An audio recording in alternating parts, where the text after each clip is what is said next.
আমি সবচেয়ে এখানে বেশি আহ্বান রাখবো এবং আমি এই জিনিসটাকে বেশ কিছুদিন ধরেই লক্ষ্য করে আসছি যে আজকে যার সৌজন্যে খেলাটা, কার সৌজন্যে বলেন দেখি, সৌজন্যে কে খেলাটা, সৌজন্যে কে?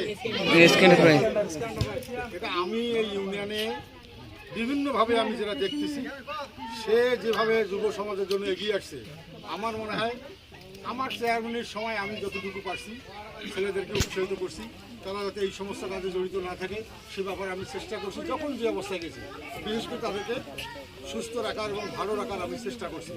সেই জিনিসটা এখন জানা যাচ্ছে সম্পূর্ণ ইউনিয়ন ব্যাংক, শুধু ছাত্র নয়, যে ছেলেরা আজকে অক্লান্ত পরিশ্রম করে যতটুকু পারে, যে সহযোগিতা করতেছে, তার ব্যবসা বাণিজ্য বাদ দিয়া যতটুকু এই যুব সমাজে করতেছে, এটা অতটুকু। ইউনিয়নে যে কেউ পড়ি থাকে আমার এইটা জানা নেই।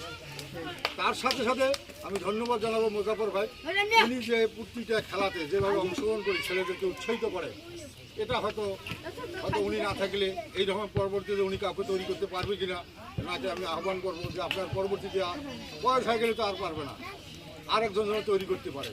এই ব্যাপারে যখন যেখানে দরকার এই বাচ্চারা ছুটে যায় সেখানে। সেই জিনিসটা লক্ষ্য রাখবেন, লক্ষ্য রেখে যাতে আমরা সবাই সুস্থ এবং সুন্দর থাকি, আমরা সমাজটাকে যেন ভালো সমাজ গড়ে উঠতে পারি, এই আহ্বান রাখে আমি আমার কথা শেষ করছি। আসসালামু আলাইকুম, সবাইকে ধন্যবাদ।